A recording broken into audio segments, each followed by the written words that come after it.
När vi ber, om vi bara tror, så kan vi be om vad som helst. Och det vi ber om, det kommer hända. Så detta är väldigt viktigt att förstå. Men då är det onda människor som har i många olika biblar tagit bort en vers som är väldigt viktig för att man då ska förstå att när man ber om någonting, det är inte alltid så att det räcker att bara tro att något ska hända, utan vi måste även fasta. Detta säger Jesus i Bibeln, men som sagt, det är onda människor som har tagit bort denna versen i många biblar. Jag ska läsa så får ni själv höra. Jag läser om när Jesus botar en månadssjuk pojke. Jag läser ifrån svenska folkbibeln. Jag läser i Matteus evangeliet kapitel 17, vers 14 till 20. Där står det: När de sedan kom till folket gick en man fram till Jesus, föll på knä för honom och sade: Herre, förbarma dig över min son, han är månadssjuk och plågas svårt. Ofta faller han i elden och ofta i vattnet.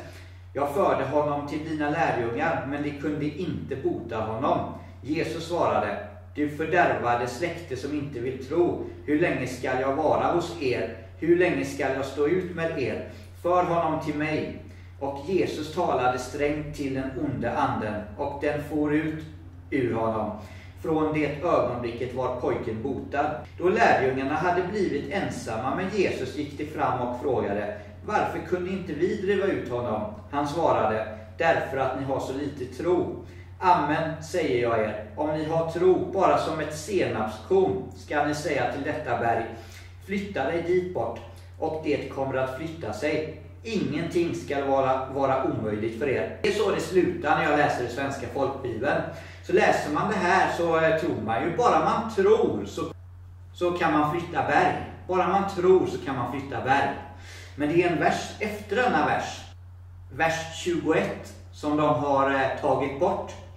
Så jag läste i Matteus evangeliet kapitel 17, vers 14 till vers 20. Det var det jag läste. Sen efteråt så börjar vers 22.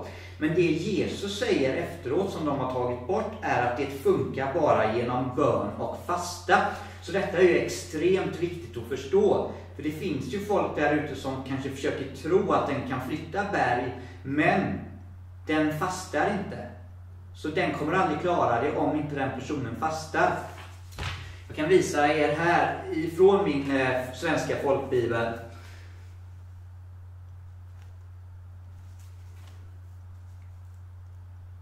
Då kan ni se att jag har lagt till vers 21 i svenska folkbibeln.